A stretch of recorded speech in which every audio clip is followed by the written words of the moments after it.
ಭಗತ್ತ, ನಿನಗೆ ಯಾವ ಸಬ್ಜೆಕ್ಟ್ ಅಂದ್ರೆ ಇಷ್ಟಪ್ಪ? ಹಿಸ್ಟ್ರಿ ಇಷ್ಟನಾ? ಹಾಗಾದ್ರೆ ಹಿಸ್ಟ್ರಿಲಿ ಒಂದು 5 ಕ್ವಶನ್ ಕೇಳೋಣ ನಿನಗೆ? ಎಸ್. ಹಾಗಾದ್ರೆ ಮೊದಲನೇ ಪ್ರಶ್ನೆ, ಭಾರತವನ್ನ ಪ್ರಾಚೀನ ಚೀನಿಯರು ಏನಂತ ಕರೀತಿದ್ರು? ಸೆನ್.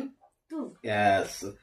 ಮೊದಲ ಬಾರಿಗೆ ಪ್ಯಾಲಿಯೋಲಿಥಿಕ್ ಅಥವಾ ಹಳೆಯ ಶಿಲಾಯುಗ ಎಂಬ ಶಬ್ದವನ್ನ ಯಾರು ಬಳಸಿದರು? ಜಾನ್ ಲೂಬಕ್. ಎಸ್.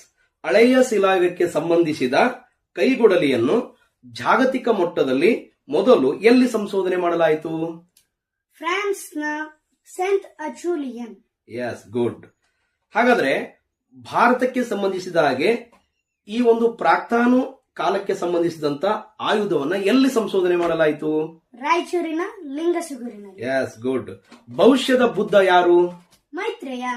ಎಸ್. ಹಾಗಿದ್ರೆ ಇಂಥ ಇನ್ನೂ ಅತ್ಯಂತ ಕುತೂಹಲಕರ ಪ್ರಶ್ನೆಯನ್ನ ಮತ್ತು ಉತ್ತರವನ್ನ ಕೇಳಬೇಕಂದ್ರೆ ಏನ್ ಮಾಡಬೇಕು?